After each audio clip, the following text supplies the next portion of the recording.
Okay, so I have my coffee and I have my new shiny a6300. Here we go.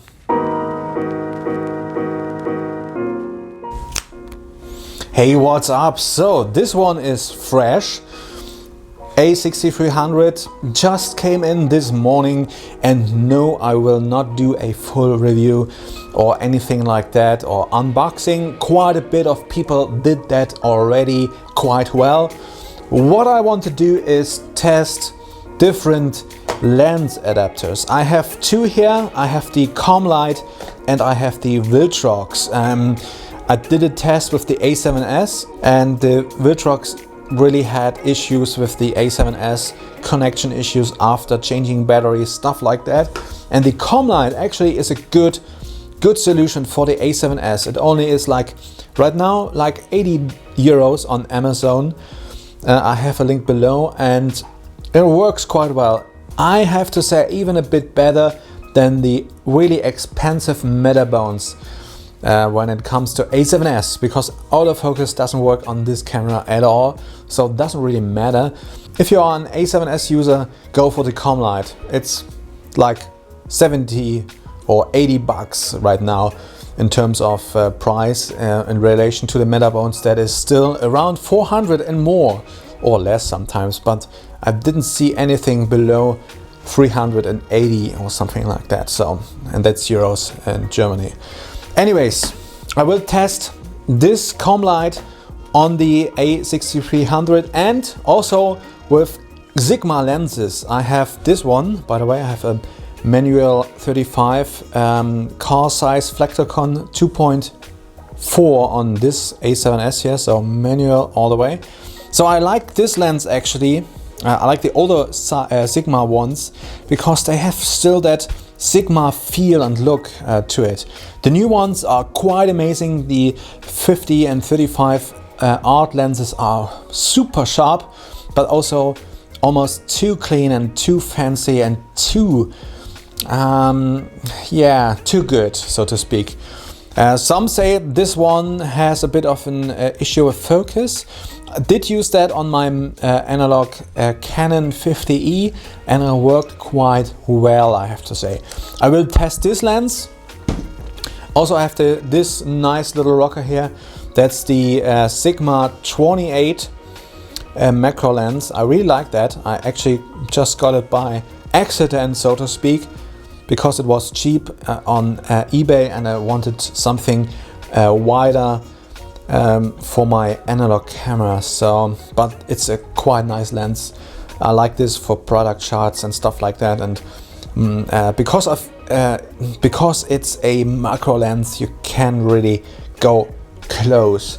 And I also have the good 24 to 105 lens. That's my video lens actually for the A7S. It's on the A7S all the time when I'm shooting video. I don't really like this lens for stills, not quite sure why. I think it looks a bit boring in a way. For video though, it's quite good. And especially on full frame, this one is nice. And yeah, I also have this one. This is the size 55. I just want to test the native lens, but actually I sold that already because, you know, I like the Sigma 50 a bit more, especially on APS-C. Okay, here we go. Back to the focus there. Okay, here we go. This is the standard pancake little lensy. First things first, the Viltrox has issues with the A7S, but also with the A6300, especially with the 28. It actually doesn't work at all. The camera shuts down. Okay, here we go. We test the Commlite and we go for the 1.4 Sigma. Okay, so I did the test already, so what I can say, it only works in autofocus continuous mode, and also only when I go back in the focus area in the center mode. So Yeah, that's a bit restricting, but as far as I can see, with the Metabones you only have those options as well that work the best, I have to say. Anyways, so now as you can see, it sometimes has a bit trouble, especially if you turn the camera on. Sometimes it works good if you turn off the autofocus and turn it back on, and sometimes you have to help the camera at first, and then it kind of works, and sometimes it kicks in. But I have to say, it's not the most reliable autofocus. If it works good, but if it not works, it doesn't work at all. And sometimes it helps to turn off the autofocus and turn it back on, or switch the autofocus mode to single,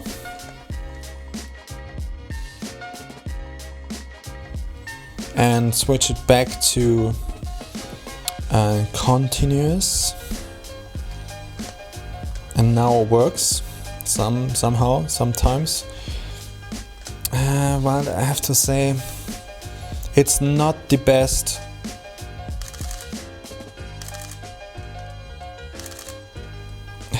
Not quite sure. So not really too happy about this.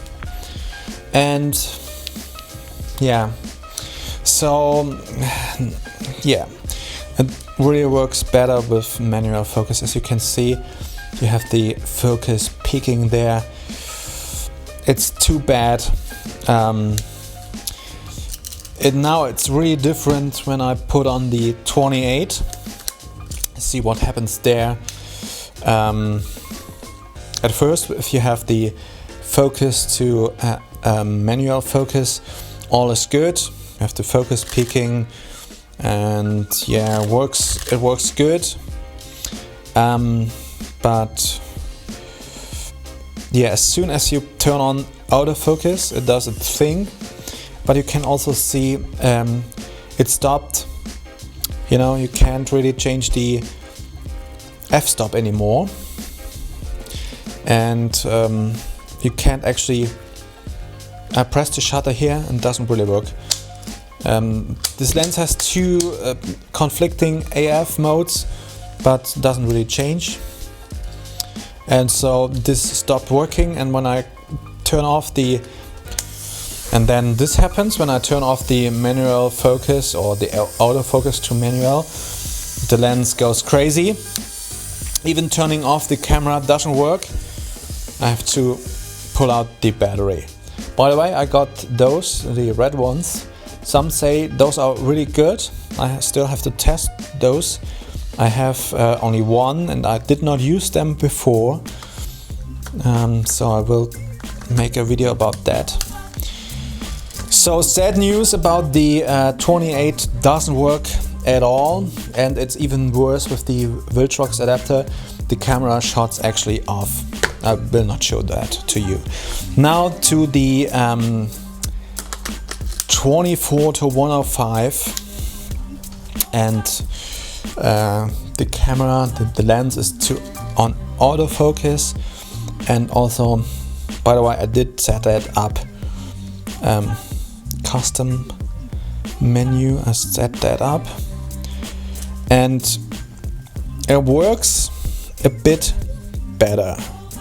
Not super good, also a bit tricky, as you can see. Yeah, in this case, sometimes it works, sometimes not. And so far, I have to say, with the Commlite adapter, you are out of luck with autofocus.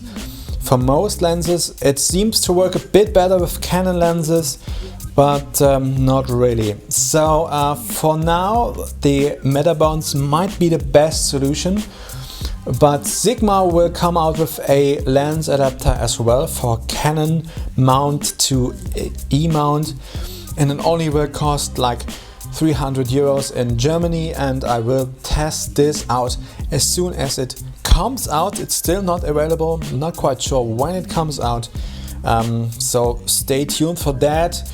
And a bit sad actually, because I hoped the Sigmas do work a bit better, but so far, as you can see, yeah, not really too good. So not the best solution, the Commlite with the Sigma lenses. It works, you can control the lens, the f-stop and stuff like that, but the autofocus is not really the best. It works sometimes, and when it works good, but if it doesn't work, it's kind of unreliable and not so good. So yeah, I will have to wait for the Sigma adapter. One thing still nice, I have to say, to add this and round this up, you can actually use external batteries. I have those actually for my A7S rig, or to charge my phone or my iPad or my Bluetooth speakers. And if you put that in, you can not only charge your battery, sorry, that was to use the HDMI, you can charge your internal battery.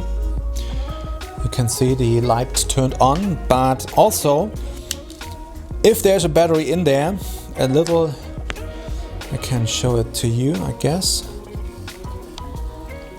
a little icon comes up that your a6300 is charged, or I guess powered by an external.